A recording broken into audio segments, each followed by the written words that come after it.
Hello, you got it locked in with your girl here, Tasha T, bringing you another episode of How to Shine Your Light. How to Shine Your Light is brought to you by Light Communications. Now we're continuing on with our parenting series, and today, as promised, I wanted to talk about step parents. Now, for me, like I told you guys, I was always leery of that step parent situation because I saw too much, and also growing up, I came from a two-parent household, and that is something that I wanted. Like, I was like, I want to have all my children for the same man, and it's going to be my family, and I was really family oriented, right? So, having a step parent involved in my children's life wasn't, my initial plan. Okay, but things didn't work out, and that ended up happening anyway, right? But in terms of what I saw, based on the people around me, family and friends, I noticed that once you pick up somebody that's not the father of your child or your children, I saw a lot of issues there in a lot of relationships, right? I saw where the man, like, I'm gonna look at it from this vantage, but the new man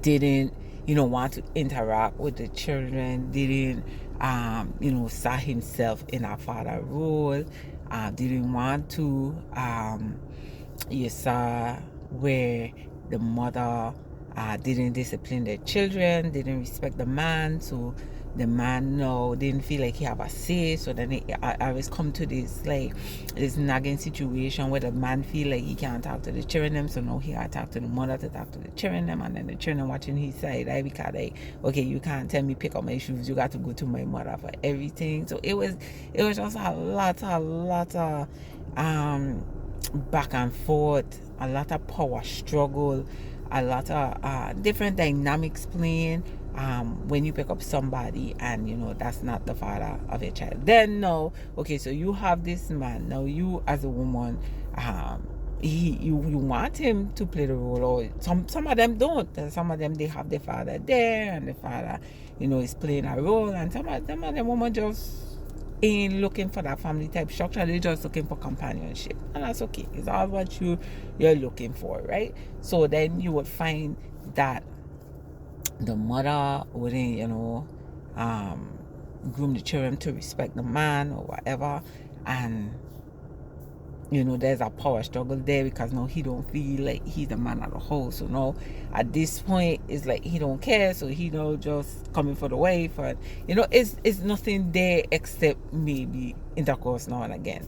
But sometimes it's the people, the men and the other woman, they live in the house, so now there's tension in the house because the children don't like the man or the woman, the man or woman don't like the children them. Is drama between the other person and the parent because of children. Children will mash up a lot of relationship. It gonna mash up your relationship when that's your father, your mother in the house come and think of an external person. So based on all of that stuff that I saw, when I myself came into the situation, I already knew what I was looking for. So that helped. I already knew I wanted a family. I had a family before. I want a family again. So the man I was picking up had to know that, listen, you ain't just coming here for me. You come in here and we're going to be a family. And one of my prerequisites, when I started dating my cousin is, you have children? Do you want more? Those are my two first questions that I asked, because I knew I didn't want any more children, and I wanted to make sure that the person I pick up had his children too. You understand? Because I don't want that extra pressure to feel like I got to pop out a child because I did with you. No. You want more children? You have children, because if you ain't have no children, I ain't no woman for you. Because I don't want nobody who ain't have no children, because I ain't trying to pop out no more. You understand what I'm saying? So once he passed them two things, he passed the prerequisite test, I had to explain that I'm looking for a family. I am looking for a family. I ain't just looking for no companion. I'm looking for a family. This is my situation, and blah blah blah. And if you know then what you into, I ain't the right person for you, because this is what I'm looking for, and this, I am not accepting anything less than that. So now with that in mind now, and he was like, okay, I ain't got no problem with that. He loves children and blah blah blah. All right, okay, cool. And then with that in mind, as the relationship started to progress, I laid down the law to my children, like, okay, like this. I didn't like to say boyfriend or whatever. I just have a problem with that. I feel like I was just too old for a boyfriend. But anyway, I'm in a relationship with him, and especially when he started like spending the nights and stuff like that. And he would interact with them. He would help with homework, with projects. He would cook. He started doing all these things for the children. And then I would say, listen, you have to respect him. My children were still small, right? At that point when we got together, my children were still small. I think my oldest was about 10 or 11, and my baby, she was about 2. She was 2. So my oldest was about 12, and she was 2. And yeah, so they were still small and malleable, So it was like it wasn't a hard transition, and because he was so good to them, and they didn't have a problem with that respect. And anytime they get out of line, I would be right there supporting whatever he would say, because he had the best interest of my children at heart. He wasn't telling them nothing that I disagreed with, or you understand what I'm saying. So I would pull them up, the boys. I would pull them up and listen, you will respect him and blah blah blah, and this is what he doing, and this is how he dealing with you, and this is what I appreciate, and you appreciate it too, and I ain't accepting nothing less than your respect for him. So once I laid the ground rule, and once they saw that I wasn't playing with that, they got in line. I think it was only one time where one of my sons, tried to get out a pocket with him, and he roughed him up. He opened up his mouth, and he didn't touch him or anything. He never hit them children at one time. Although depending on the situation, I could support that, because if it was a situation where they out of line and they need a tap, they could have get a tap, and I would have supported that. But he never put his hand on them, not what they were. He opened his mouth and and he gets scared. And he come to me like with a pack of drama, and then like, first of all, who you talking about? Because he come in with he and that, and who you talking about? So then I make him understand himself. I say, who? Put some respect on that.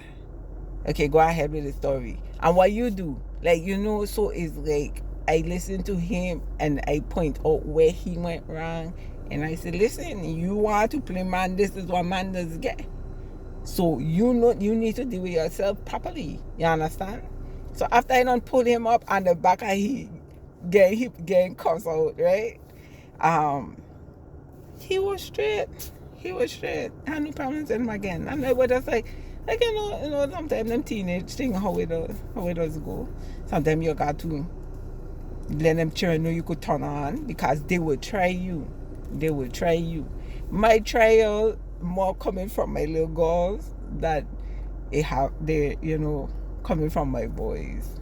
My boys, wonderful boys. My girls are wonderful too, don't get me wrong, but they just try me a little bit more. And because they're females, with the boys I were a little bit more rougher with them, and with the girls I a little bit more softer with them, so they get to press me a little harder. Whereas the boys, you can't let them get out of pocket of these boys, and I'm a woman, they run over me. So I can't let them feel like they could do me what they want, But with the girls, I could pass up to it any minute at my leisure. So I guess that's why too I be a little bit more lenient with the girls. But no matter what, I don't accept disrespect at no level to me or to my husband from my children. And if his children was around us, it would be the same thing. Because there were times that when he initially came into our lives, I was like, I can't expect you to be a father to my children. I don't be a mother to yours. Bring them, because I always had that Brady Bunch dreams. I always wanted that blended family, together. And it did happen. He did bring them. It was a beautiful experience with them. And then everything with Alma and all of that stuff, they weren't able, they never came back. But they came twice. The 2 times that they came, it was lovely. And I grieved that I didn't really get to capitalize on that relationship with his children the way in which I wanted to. But it's nothing but love that I have for them anyway. And when you have that person, like I was saying, if you have that person in your life that is going to step up to be a father, what father brings to your children, you have to encourage your child to show respect. And a non-custodial parent too, when you see that happening, you see that man or that woman treating your children as you would treat them or better, you have to extend appreciation, and you have to encourage them children to show that respect. Because like I said, once your children are good and they're good, you could rest easier. So you want to promote positivity in their lives, no matter who it's coming from. Okay, y'all did like you mentioned when you go ahead, Tasha T, bringing you another episode of How to Shine Your Light.